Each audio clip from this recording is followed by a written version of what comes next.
बिस्मिल्लाहिर्रहमानिर्रहीम। अस्सलाम वालेकुम क्लास। आज के मैनेजमेंट इंफॉर्मेशन सिस्टम के लेक्चर 6 में जो टॉपिक हम डिस्कस करेंगे वह है how manager measure the performance of the project. और इसमें हम दो चीज़ें डिस्कस करेंगे, एक तो क्रिटिकल सक्सेस फैक्टर को देखेंगे और दूसरा जो मैट्रिक्स हम देखेंगे वह है की performance indicator. So let's start our lecture. First of all, we will define what is project. Project is a temporary activity a company undertake to create a unique product, service or result. कोई भी activity जो company कोई product बनाने के लिए, कोई service देने के लिए या कोई भी रिजल्ट जनरेट करने के लिए जो एक्टिविटी टेम्परेरी बेसिस पे परफॉर्म कर रही होती है उसे प्रोजेक्ट कहते हैं। For example, if company want to construct a new service station, तो हम कहेंगे ये एक प्रोजेक्ट है। नया सर्विस स्टेशन इनकी कंस्ट्रक्शन करना है कंपनी, तो ये प्रोजेक्ट है। बेसिक पर्पस क्या था कंपनी का, कोई मतलब उन्होंने ऑनलाइन टिकटिंग अलाउ करनी थी, सॉफ्टवेयर प्रोग्राम देने थे, उसके लिए सर्विस स्टेशन अगर वो कंस्ट्रक्ट करेंगे तो वो सर्विस स्टेशन क्या उसका है, प्रोजेक्ट है, क्योंकि आपके पर्पस या पार्टिकुलर प्रोडक्ट या सर्विस के को अटेन करना है। जो कंपनी होती है या ऑर्गेनाइजेशन होती है वो डिफरेंट प्रोजेक्ट परफॉर्म कर रही होती है, एक ही प्रोजेक्ट पे काम नहीं कर रहे होते, मल्टी प्रोजेक्ट पे काम कर रहे होते हैं। और इन प्रोजेक्ट की परफॉर्मेंस को कैसे मेजर किया जाए, क्वेश्चन है। आप जब तक परफॉर्मेंस मेजर नहीं कर पाओगे तो आपको पता नहीं लगेगा कि आपके प्रोजेक्ट सक्सेसफुल है कि नहीं है। जैसा कि एक मैनेजमेंट के राइटर है पीटर, वो कहते हैं कि अगर if you can't measure something that mean you can't manage it. तो जब तक किसी की परफॉर्मेंस पता नहीं चलेगी, उसको मेजर नहीं कर पाएंगे किसी चीज़ को, तो हम उसे मैनेज भी नहीं कर पाएंगे, हमें पता ही नहीं चलेगा उसमें खामी क्या है, तो उसकी मैनेजमेंट मुश्किल हो जाएगी। प्रोजेक्ट को कैसे मेजर करते हैं कम्प्लेक्स प्रोजेक्ट में, उसके लिए मैट्रिक्स यूज़ करते हैं। प्रोजेक्ट को मेजर करने के लिए मैट्रिक्स यूज करते हैं। मैट्रिक्स क्या है? Measurement are the measurement that evaluate result to determine whether a project is meeting its goal और नॉट। किसी भी प्रोजेक्ट की ये देखने के लिए कि आइदर जो उसने गोल सेट किए थे, जो टारगेट सेट किए थे, वो फुलफिल हुए हैं कि नहीं है, उसके लिए जो भी मेजरमेंट यूज करेंगे वो मैट्रिक्स कहलाएंगे। दो बेसिक कोर मैट्रिक्स हम यूज करेंगे, एक तो है critical success factor and the second जिसको CSF कहते हैं, और द सेकेंड इज दैट की परफॉर्मेंस इंडिकेटर जिसको KPIs भी कहते हैं। तो इन्हें डिस्कस करते हैं। सबसे पहले है critical success factors. Critical success factor basically वो स्टेप्स होते हैं जो कोई भी कंपनी परफॉर्म करती है अपने गोल्स अचीव करने के लिए, ऑब्जेक्टिव अचीव करने के लिए या पॉलिसी को और अपनी स्ट्रेटजीज को इम्प्लीमेंट करने के लिए जो भी वो स्टेप्स लेगी वो क्रिटिकल सक्सेस फैक्टर्स होंगे। और की performance indicator basically quantifiable metrics है company use to evaluate progress toward critical success factors. Company ने अपने गोल्स अचीव करने हैं या ऑब्जेक्टिव अचीव करने के लिए जो क्रूशियल स्टेप्स लेगी वो तो CSF हैं, यानी क्रिटिकल सक्सेस फैक्टर्स हैं। और अब जो गोल्स उसने ले लिए हैं, मतलब जो भी स्टेप्स लिए हैं, उन स्टेप्स की परफॉर्मेंस को मेजर करना है कि आदर ये जो स्टेप्स लिए हैं अपने गोल या ऑब्जेक्टिव को अचीव करने के लिए, ये वो गोल अचीव कर भी रहे हैं या नहीं कर रहे। वो स्टेप्स क्या थे? CSF थे ना वो स्टेप्स जो लिए थे। अब CSF की जो प्रोग्रेस को मेजर करता है, एवेल्युएट करते हैं जो मैट्रिक्स, उनको की परफॉर्मेंस इंडिकेटर कहते हैं। कोई भी कंपनी अपनी परफॉर्मेंस को मेजर करने के लिए, क्वांटिफाई करने के लिए, क्वांटिफाइबल टर्म्स में उसको यूज करती है KPIs को। ये बेसिकली ये एग्जांपल हमें अंडरस्टैंड करने की हेल्प करेगी कि CSF और KPI एक्चुअल में होते ही क्या हैं। CF में हमने कहा क्रूशियल स्टेप्स हैं जो कंपनी परफॉर्म करती है अपने गोल या ऑब्जेक्टिव को अचीव करने के लिए। फॉर एग्जांपल, कंपनी का बेसिक ऑब्जेक्टिव क्या होता है? उसने अपनी प्रॉफिट इंक्रीज करना होता है। प्रॉफिट इंक्रीज करने के लिए डिफरेंट स्ट्रेटजीज अडॉप्ट करते हैं, डिफरेंट जो कि CSFs हैं, यानी CSFs डिफरेंट स्ट्रेटजीज हैं जो कंपनी इम्प्लीमेंट करती हैं अपने गोल या ऑब्जेक्टिव को अचीव करने के लिए। हमने कहा कंपनी अपना ऑब्जेक्टिव या गोल अचीव करना चाह रही है, प्रॉफिट इंक्रीज करना, उसके लिए क्या स्ट्रेटजीज इम्प्लीमेंट की हैं? पहले तो ये है कि कंपनी की स्ट्रेटजी ये है कि हमने अपने प्रोडक्ट की क्वालिटी बहुत हाई करनी है। हमारी प्रोडक्ट की क्वालिटी बहुत अच्छी होनी चाहिए, कस्टमर हमारी प्रोडक्ट खरीदने में इंटरेस्टेड होने चाहिए, तभी खरीदेंगे ना जब क्वालिटी हाई होगी। सेकेंड क्या उसका सेकेंड जो उसके गोल हैं, जो स्ट्रेटजी है कंपनी की, वो ये है कि अपने कंपेटिटिव एडवांटेज को भी रिटेन भी करना है, प्रोडक्ट की कॉस्ट भी कम करनी है, कस्टमर की सेटिस्फेक्शन भी इंक्रीज करनी है, और हमने हायर भी करना है और रिटेन भी करना है। बेस्ट एम्प्लॉयज़ या बेस्ट प्रोफेशनल जो बिजनेस है उन्हें अपने पास हायर भी करना है और रिटेन भी करना है। ये कंपनी ने स्ट्रेटजीज बनाई है अपने गोल को अचीव करने के लिए। गोल क्या था? प्रॉफिट अर्न करना। ये स्ट्रेटजीज बनाई, यानी ये स्टेप्स कंपनी ने सोचा कि वो ये स्टेप्स लेगी, इन स्टेप्स पे अमल करेगी, अपनी क्वालिटी इंक्रीज करेगी, कंपेटिटिव एडवांटेज रिटेन करेगी, प्रोडक्ट की कॉस्ट रिड्यूस करेगी और कस्टमर सेटिस्फेक्शन इंक्रीज करेगी और बेस्ट एम्प्लॉई अपने पास हायर करेगी। अब मैयर एक्चुअल में कंपनी ने ये देखना है कि ये जो स्ट्रैटेजीज ली हैं, इम्प्लीमेंट की हैं कंपनी ने, या जो स्टेप्स लिए हैं ये सक्सेसफुल हुए भी हैं या नहीं है। कंपनी जो ये अचीव करना चाह रही थी इसमें सक्सेसफुल हुई है या ये उन्होंने अचीव कर ली या नहीं कर लिए। तो इनको मैयर करने के लिए, इन सब को मैयर करने के लिए जो कंपनी यूज़ करती है उन्हें कहते हैं KPIs। ये एवेल्यूएशन का प्रोसेस होता है, या एवेल्यूएशन के लिए कोई भी आप एक वेरिएबल जो इन सबको मैयर कर रहा होता है उसको यूज़ करते हैं और देख लेते हो कि एक्चुअल में ये गोल्स मीट हुए कि नहीं हुए। KPIs are the quantifiable metrics a company use to evaluate progress toward critical success factors। ये जो सारे हमने लिए थे ये मतलब ये CSFs में आते हैं, क्योंकि हमने कहा ये स्टेप्स थे जो कंपनी अपने गोल्स को अचीव करने के लिए ले रही है। CSF की यही डेफिनेशन है, जो अपने गोल्स को अचीव करने के लिए स्टेप्स लेंगे वो CSFs हैं। और अब ये देखना है कि आइदर जो CSF लिए हैं ये सक्सेसफुल हैं भी या नहीं है। इनकी प्रोग्रेस को एवेल्युएट करने के लिए जो कंपनी जो यूज़ करेगी, मैट्रिक्स यूज़ करेगी, या कंपनी जो मैयर यूज़ करेगी वो KPIs आए हैं। जैसे फॉर एग्जांपल अब हमने ये देखना है कि हमने कहा था कि बेस्ट प्रोफेशनल हायर करना है, ये एक हमारा CSF था कि हमारे पास जो एम्प्लॉय होंगे या बिजनेस प्रोफेशनल होंगे वो सबसे बेस्ट होंगे। इसको मैयर करने के लिए कि आइदर हम जो अच्छे एम्प्लॉई हैं उनको हायर कर रहे हैं, उनको अपने पास रिटेन कर पा रहे हैं कि नहीं कर पा रहे। इसके लिए हम एम्प्लॉय का टर्न ओवर रेट देख लेते हैं कि अगर एम्प्लॉय जो ऑर्गेनाइजेशन या कंपनी को छोड़ के जा रहे हैं अगर उनकी तादाद ज़्यादा है तो इसका मतलब है कि हम अपने ये CSF को पूरा नहीं कर पाए, इसकी परफॉर्मेंस बहुत ख़राब चल रही है। लेकिन अगर टर्न ओवर रेट यानी टर्न ओवर रेट होता है कि कितने एम्प्लॉई हैं जो आपकी कंपनी को छोड़ के जाते हैं, अगर उनका रेट कम होगा तो डैट मीन कि हमने अच्छे एम्प्लॉयज़ भी हायर किए, उनको रिटेन भी कर रहे हैं अपने पास। अच्छा, सेकेंड वन इज़ दैट कि हमारा ये था कि हमने कस्टमर की सेटिस्फेक्शन को इंक्रीज़ करनी है या रिस्पॉन्स अपनी तो कस्टमर की सेटिस्फेक्शन कैसे इंक्रीज़ होगी, आपने अपनी प्रोडक्ट की क्वालिटी इंक्रीज़ करनी है। और सेकंड थिंग इज दैट कि जब भी जो कस्टमर है वो कॉल करे हेल्प सेंटर में तो उसको फ़ौरन आंसर किया जाए। जितनी तेज़ी से आप उसको आंसर करोगे उतना ही कस्टमर की सेटिस्फेक्शन भी इंक्रीज होगी। तो ताकि उसे पता लगेगा कि जब भी मुझे कंपनी से कोई मसला होता है या कोई भी प्रोडक्ट से कोई प्रॉब्लम होती है तो मुझे कंपनी उसके अगेंस्ट रिस्पॉन्स भी करती है। अगर कंपनी रिस्पॉन्स ही नहीं करेगी, हेल्पलेस उसको हेल्प आउट ही नहीं करेगा तो वो सेटिस्फाइड भी नहीं होगा। अच्छा, फिर हमने कहा कि हमें कंपेटिटिव क्वालिटी, अपनी क्वालिटी इंक्रीज़ करनी है, हाई प्रोडक्ट की क्वालिटी इंक्रीज़ करनी है। प्रोडक्ट की क्वालिटी कैसे पता चलेगा, अब हमने इसके लिए हम क्या करते हैं, ये देखते हैं कि कितनी प्रोडक्ट है जो कस्टमर हमें वापस भेज रहे हैं। जो प्रोडक्ट कस्टमर हमें वापस भेज रहा है इसका मतलब है यही एक होगा ना, उसकी क्वालिटी अच्छी नहीं थी, कस्टमर को वो अच्छी नहीं लगी थी इसीलिए उसने हमें वापस भेज दी। लेकिन अगर उसकी क्वालिटी अच्छी होगी तो प्रोडक्ट की जो रिटर्न नंबर है वो उसकी तादाद कम हो जाएगी ना, जो कस्टमर हमें प्रोडक्ट रिटर्न कर रहे हैं वापस, उसके नंबर से हम ये अंदाज़ा लगा लेंगे। अगर प्रोडक्ट का रिटर्न नंबर हाई है, जो रिटर्न कर रहे हैं कस्टमर में प्रोडक्ट वो ज़्यादा हैं, तो इसका मतलब है हमारी प्रोडक्ट की क्वालिटी कम है। लेकिन अगर वो नंबर कम है यानी कम कस्टमर हमें चीज़ें वापस करके जा रहे हैं, ख़रीद के लेके जाते हैं और वापस कम करके जाते हैं, तो इसका मतलब है हमारी प्रोडक्ट की क्वालिटी अच्छी है। कंपेटिटिव एडवांटेज को रिटेन कैसे कर सकते हैं कि कंपेटिटिव एडवांटेज क्या है कि आपके प्रोडक्ट में कोई यूनिक फीचर हो जो आपके कंपेटिटर के प्रोडक्ट में ना हो।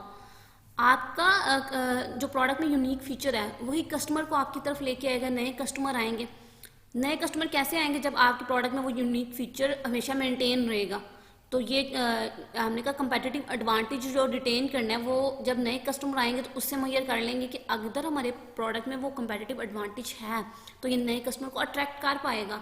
इसका मतलब है कि हमारी कंपनी अच्छी प्रोडक्ट अच्छी जा रही है, उसका कंपेटिटिव एडवांटेज मेंटेन है। लेकिन अगर ये नए कस्टमर को अट्रैक्ट नहीं कर पा रही तो इसका मतलब है कि प्रोडक्ट के कंपेटिटिव एडवांटेज अब आउटडेटेड हो गया कि हमें इम्प्रूवमेंट में उसमें इम्प्रूवमेंट की ज़रूरत है। नेक्स्ट वन जो हमारे पास है, बेसिकली KPIs यूज़ करने का पर्पज़ ये होता है कि कंपनी या मैनेजमेंट ने जो भी टास्क परफॉर्म कर रही है या प्रोसेसेस हैं उन पे अटेंशन फोकस करना, ताकि कंपनी के जो डिक्लेयर्ड गोल्स या टारगेट हैं जो प्रोग्रेस में बहुत ज़्यादा हेल्प आउट कर रहे होते हैं उनको अचीव किया जा सके। हर ऑर्गेनाइजेशन के केपीआई डिफरेंट होंगे। फॉर एग्जांपल अगर हम पब्लिक कंपनी की बात करें तो उसकी अगर परफॉर्मेंस को मेजर करना है तो उसकी स्टॉक प्राइस है। पब्लिक कंपनी वो जो लिस्टेड होती हैं, जो स्टॉक एक्सचेंज पे ट्रेडिंग कर रही होती हैं, अब उसकी अगर देखने की कंपनी अच्छा परफॉर्म कर रही है कि नहीं कर रही, तो उसके लिए उसकी स्टॉक प्राइस देखते हैं कि अगर स्टॉक प्राइस ज़्यादा है तो इसका मतलब है कंपनी अच्छा परफॉर्म कर रही है, अगर स्टॉक प्राइस कम है तो इसका मतलब है कंपनी अच्छा परफॉर्म नहीं कर रही है। हर ऑर्गेनाइजेशन के हमने कहा केपीएस डिफरेंट होते हैं। अगर गवर्नमेंट का परफॉर्मेंस को देखना है, उसकी परफॉर्मेंस को एवेल्यूएट करना है कि गवर्नमेंट अच्छा परफॉर्म कर रही है कि नहीं कर रही, तो गवर्नमेंट की जो परफॉर्मेंस को मेजर करने के लिए केपीएस यूज़ करते हैं वो अनएम्प्लॉयमेंट रेट है। अगर मुल्क में अनएम्प्लॉयमेंट कम हो जाएगी, रेट कम है, तो इसका मतलब है कंपनी अच्छा गवर्नमेंट अच्छा काम कर रही है, यानी वो अपनी लोगों को एम्प्लॉयमेंट फैसिलिटी दे रही है। लेकिन अगर अनएम्प्लॉयमेंट रेट बहुत ज़्यादा है, इसका मतलब बहुत से लोग हैं जो जॉब्स नहीं कर रहे हैं, उन पर जॉब अवेलेबल नहीं है, तो गवर्नमेंट अच्छा परफॉर्म नहीं कर रही है। एक ऑर्गेनाइजेशन में डिफरेंट लोग डिफरेंट काम परफॉर्म कर रहे होते हैं, तो सेम ऑर्गेनाइजेशन में डिफरेंट लोगों के लिए परफॉर्मेंस को मेजर करने के केपीआईज भी डिफरेंट हो सकते हैं।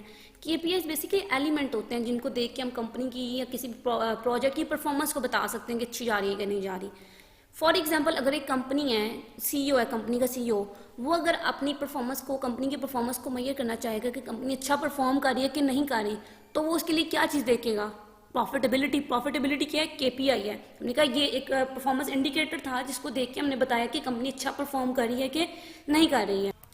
लेकिन अगर उसी कंपनी के जो सेल मैनेजर होगा, सेल टीम का मेंबर होगा, वो उसके लिए उसके लिए हो सकता है कि प्रॉफिटेबिलिटी केपीआईज ना हो, उसके लिए सक्सेसफुल लीगल एग्रीमेंट यानी डिलीवरी कितनी सक्सेसफुली हो गई है, सर्विसेज कितनी सक्सेसफुल डिलीवर कर दी गई हैं, वो उसके लिए वो केपीआई ज़्यादा इंपॉर्टेंट हो सक्सेस को मेजर करने का।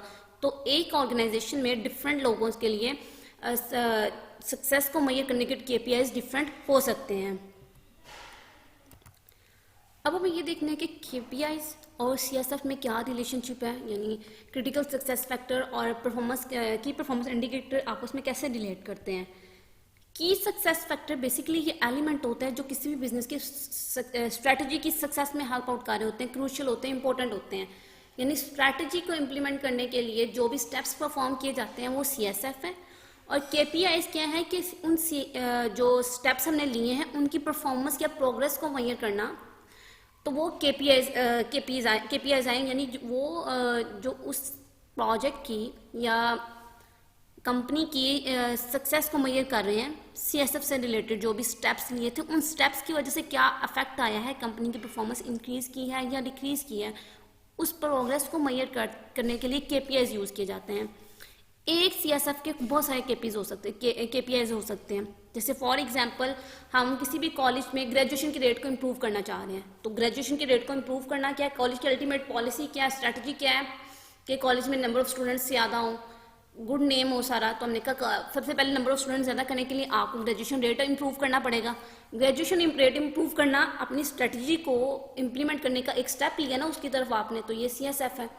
और इसको मेजर करने के लिए जो केपीआई हम यूज़ करते हैं, केपीआईज यूज़ करते हैं, उसमें क्या क्या शामिल हो सकता है कि या तो आप एवरेज ग्रेड देख लो, हर कोर्स के, ये जेंडर वाइज ग्रेड क्या आ रहे हैं बच्चों के, स्टूडेंट कितने, ड्रॉप रेट कितना है, कितने लोग छोड़ के जा रहे हैं जेंडर वाइज या मेजर वाइज छोड़ के कितने चले जाते हैं, एवरेज ग्रेजुएशन रेट क्या है, मेजर वाइज भी रेट क्या और जेंडर वाइज भी रेट क्या, और बच्चे जो हैं वो कितना टाइम स्पेंड करते हैं स्टडी पे, तो वो आपको हेल्प, ये सारे केपीआईज हैं जो आपको हेल्प आउट करेंगे कि आप ग्रेजुएशन रेट को, जो कि सीएसएफ है, उसको अंडरस्टैंड करने में, उसकी परफॉर्मेंस को मेजर करने के लिए आप यूज़ कर सकते हैं। अप्रोप्रिएट केपीआई सेलेक्ट करने चाहिए और ताकि आपकी परफॉर्मेंस को मेजर किया जा सके। अप्रोप्रिएट सिलेक्शन बेसिकली ऑर्गेनाइजेशन की एबिलिटी पर डिपेंड करती है कि वो एक्चुअली इंडिकेटर्स को जो मेजर कर रहे होते हैं उसकी एबिलिटी पे डिपेंड करती है ऑर्गेनाइजेशंस की। केपीआई फोकस कर रही होती है ऑन एक्सटर्नल मेजरमेंट पे भी और इंटरनल और एक्सटर्नल दोनों मेजरमेंट पे फोकस कर रही होती है। एक्सटर्नल और इंटरनल मेजरमेंट जो केपीआई यूज़ करती हैं बेसिकली ऑर्गेनाइजेशन या कंपनी की परफॉर्मेंस को मेजर करने के लिए यूज़ करती हैं। एक्सटर्नल अगर केपीआई की बात करें जो मोस्ट कॉमनली यूज़ किया जाता है वो मार्केट शेयर है, या जिसको कहते हैं proportion of the market that a firm capture. ये बेसिकली कैसे कैलकुलेट किया जाता है कि आप फर्म की सेल को टोटल मार्केट की सेल से डिवाइड कर देते हैं, इंटायर इंडस्ट्री की जितनी भी सेल है उससे डिवाइड कर देते हैं, मार्केट शेयर कंपनी का निकला। मार्केट शेयर बेसिकली कंपनी की एक्सटर्नल परफॉर्मेंस को बता रहा होता है, परफॉर्मेंस को मेजर कर रहा होता है। मार्केट शेयर ये कंपनी की उसके कंपेटिटर के रिलेटिवली उसकी परफॉर्मेंस कंपनी की क्या आ रही है उसको मेजर कर होता है। फॉर एग्जांपल अगर हम कहें कि कंपनी की टोटल सेल 2 लाख है और पूरी इंडस्ट्री की इंटायर सेल जो है वो 10 मिलियन 10 लाख है, तो कंपनी का कितना शेयर बनता है पूरी मार्केट में, कंपनी कितनी पार्टिसिपेट करती है या कितना मार्केट कैप्चर कर रही है। हमने कहा अगर 2 को डिवाइड करें 10 से तो 20% बनता है, तो कंपनी के पास 20% मार्केट शेयर है, यानी कि उसके कंपेटिटर के पास कितना होगा उसके रिलेटिवली कंपनी के परफॉर्मेंस को मेजर कर लिया जाता है। एक इंटरनल केपीआई जो यूज किया जाता है वो है रिटर्न ऑन इन्वेस्टमेंट, जो बेसिकली प्रोजेक्ट की अर्निंग पावर को इंडिकेट कर रहा होता है। ये basically return on investment basically company की अर्निंग पावर को हमने कहा अर्निंग पावर प्रोजेक्ट को इंडिकेट कर रहा होता है। इसको मेजर कैसे करते हैं, आप प्रोजेक्ट की प्रॉफिटेबिलिटी को प्रोजेक्ट की कॉस्ट से डिवाइड कर देते हो तो आपको कंपनी के रिटर्न ऑन इन्वेस्टमेंट मिल जाती है कि एसेट्स पे कंपनी जो पार्टिकुलर प्रोजेक्ट में जो भी उसने रेवेन्यू अर्न किया है, प्रॉफिटेबिलिटी अर्न किया है, वो कॉस्ट के अकॉर्डिंगली कितना बन रहा है या कितना वो अर्न कर रही है उसके अकॉर्डिंगली। जब भी केपीआई को आप कंटिन्यूसली ऑर्गेनाइजेशन मॉनिटर करती रहती हैं तो मैनेजमेंट को जो भी डेफिशिएंसीज वगैरह होती हैं वो आइडेंटिफाई हो जाती हैं। जैसे अभी हमने पीछे एग्जांपल में बात किया कि कंपनी क्या चाह रही है कि उसके जो एम्प्लॉयज़ हैं वो उसके पास रिटेन रहें, उनको हायर भी करें और प्रोफेशनल लोगों को हायर करें या रिटेन करें। अब केपीआईज हमने क्या आइडेंटिफाई किया था कि कंपनी उनके टर्नओवर रेट को देखती रहे, अगर जब उनके टर्नओवर रेट को देखती रहेगी कितने एम्प्लॉय छोड़ के जाते हैं तो उसके अकॉर्डिंगली कंपनी को पता चल जाएगा कि वो एम्प्लॉय को रिटेन कर पा रही है कि नहीं कर पा रही। तो जब कंपनीज आपने जो हमने बात की थी कि टर्नओवर रेट उसका केपीआई है, तो जब वो केपीआई को आइडेंटिफाई करती रहती है तो उसको डेफिशिएंसी अपनी पता चल जाती है कि अगर एम्प्लॉय छोड़ के जा रहे हैं तो इसका मतलब है मैनेजमेंट में ऑर्गेनाइजेशन में कोई ना कोई डेफिशिएंसी है, वो लोग छोड़ के जा रहे हैं, तो वो उसको करेक्ट कर लेती है। केपीआई सिर्फ डेफिशिएंसी आइडेंटिफाई करता है, उसको करेक्ट करने के डिसीजन मैनेजमेंट के ऊपर है कि वो उसको करेक्ट करती है या नहीं करती है।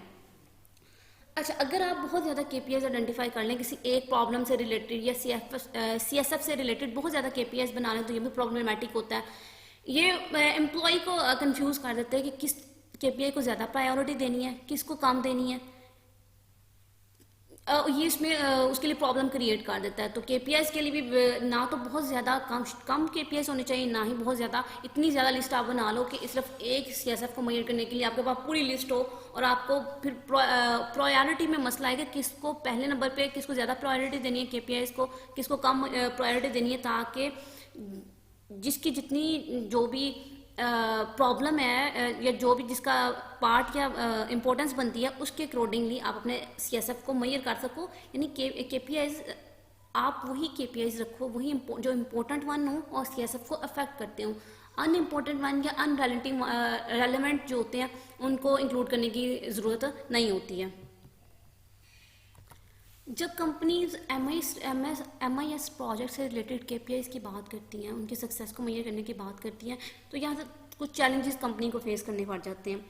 यानी पहली बात तो ये कि या तो वो एक लंबी लिस्ट बना लेंगी केपीआईज की कि उनको प्रायोरिटी करने में मुश्किल हो जाएगा कि इसको ज़्यादा इंपॉर्टेंस देनी है, इसमें उनको मसला पेश आएगा।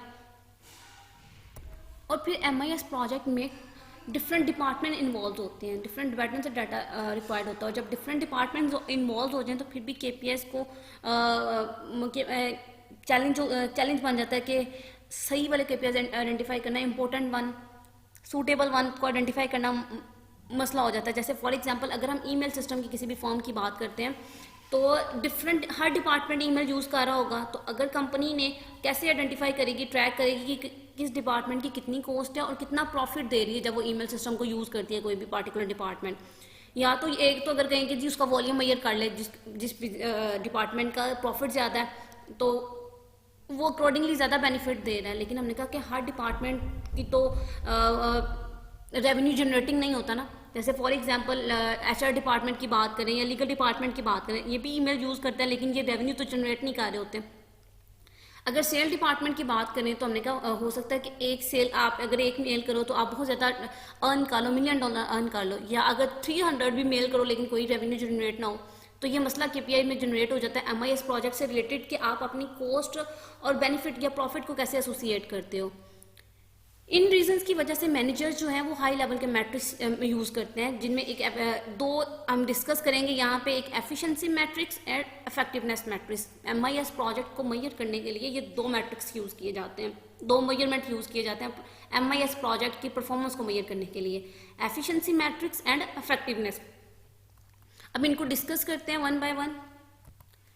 एफिशिएंसी मैट्रिक्स जो मैनेजमेंट इंफॉर्मेशन सिस्टम मैट्रिक्स है, ये बेसिकली MIS की ही परफॉर्मेंस को मेजर कर रहा होता है। जैसे इसका थ्रूआउट, ट्रांजैक्शन स्पीड कितनी है, सिस्टम अवेलेबिलिटी कितनी है, MIS की अपनी परफॉर्मेंस को मेजर करने के लिए जो मैट्रिक्स यूज़ किया जाता है वो एफिशिएंसी मैट्रिक्स है।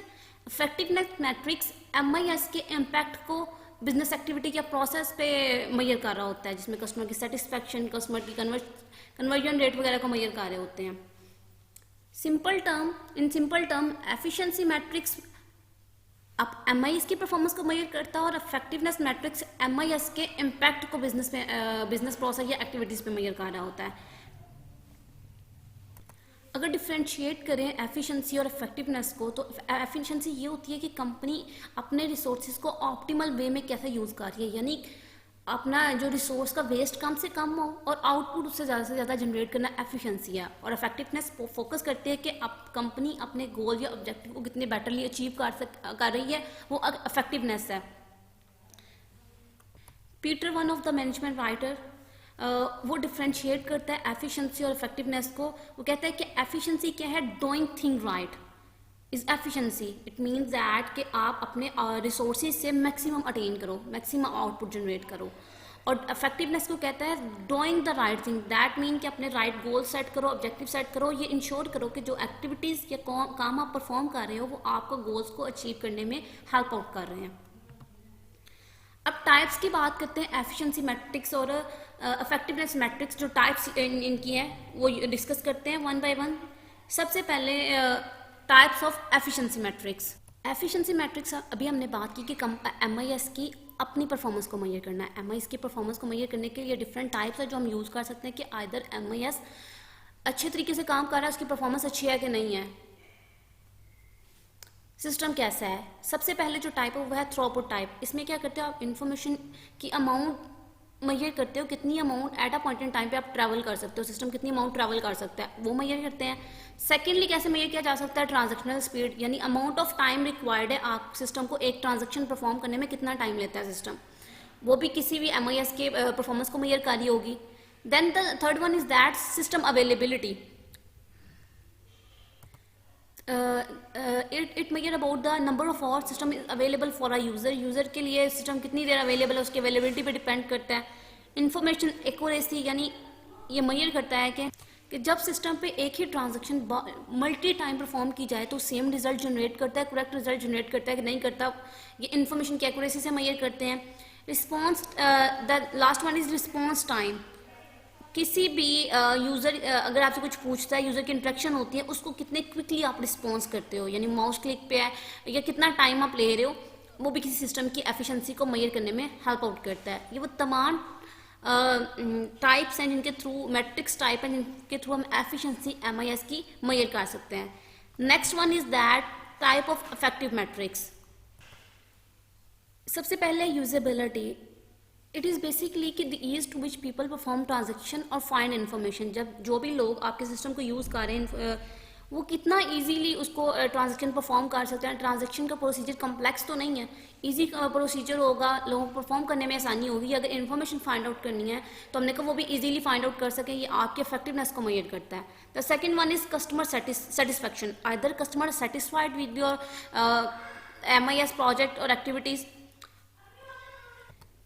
कस्टमर सेटिस्फेक्शन डिफरेंट तरीकों से मेजर किए जा सकती है। आप सेटिस्फेक्शन सर्वे कर लो, या एग्जिस्टिंग कस्टमर है, कितने जो कस्टमर है जो ऑलरेडी पहले आपके कस्टमर थे अभी भी रिटेन कर रहे हैं वहाँ पे, और पर कस्टमर आपकी रेवेन्यू कितनी इंक्रीज कर रही है। अगर कस्टमर सेटिस्फाइड होंगे ऑब्वियसली वो आप ही की प्रोडक्ट खरीदेंगे, तो हमने कहा कस्टमर सेटिस्फेक्शन इससे मेजर किए जा सकती है। The next one is conversion rate. The number of customer organisation touch for the first time and pursued the purchase is product and service. ये मैट्रिक बेसिकली आपकी बैनर्स या पॉपअप या जो भी एडवर्टीजमेंट वगैरह होती हैं जो इंटरनेट पे ऐड देते हैं उनकी एफिशिएंसी या उनके इफेक्टिवनेस को मेजर कर रहा होता है।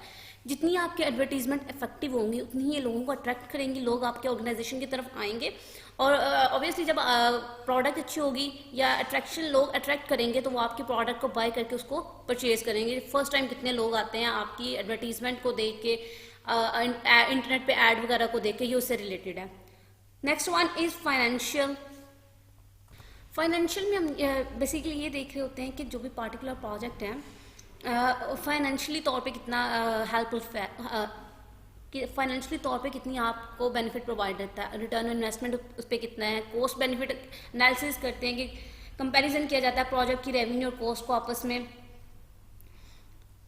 फिर ब्रेक इवन एनालिसिस करते हैं, यानी वो पॉइंट जहाँ पे आपकी रेवेन्यू और कॉस्ट इक्वल हो जाते हैं वो पॉइंट कहाँ पे जाके हम अटेन करेंगे। तो ये वो सारी टाइप्स हैं इफेक्टिवनेस मेजर करने के लिए।